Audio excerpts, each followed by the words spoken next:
అందరికీ కథల సమయానికి స్వాగతం. ఈరోజు మనం వినబోయే కథ తెలివైన కాకి కథ. తెలివిగా ఆలోచిస్తే పెద్ద పెద్ద సమస్యలు కూడా ఇట్టే పరిష్కారం అయిపోతాయి.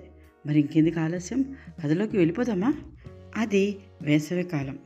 ఒక దాహంగా ఉన్న కాకి నీరు కోసం చుట్టూ చూసింది, కానీ నీరు మాత్రం కనిపించలేదు.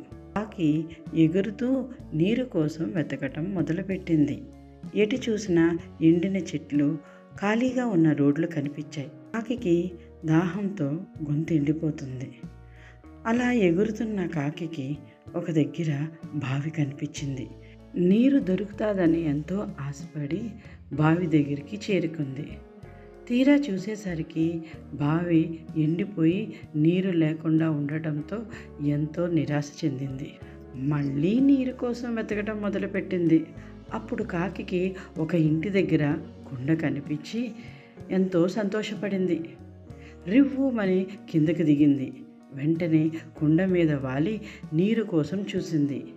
చూసేసరికి నీరు కుండలో అడుగునున్నాయి. ఏమి చెయ్యాలో అటు ఇటు చూసింది.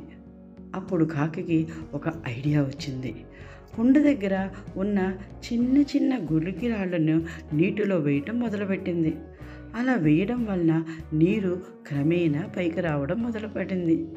అప్పుడు కాకి నీరు హాయిగా తాగి ఎగిరిపోయింది. చూసారా ఫ్రెండ్స్, సమయానికి ఆలోచించిన తెలివే మన నిజమైన శక్తి. కథ నచ్చిందా మరి? లైక్, షేర్, మరిన్ని కథల కోసం సబ్స్క్రైబ్ చేసుకోండి. Thank you for watching.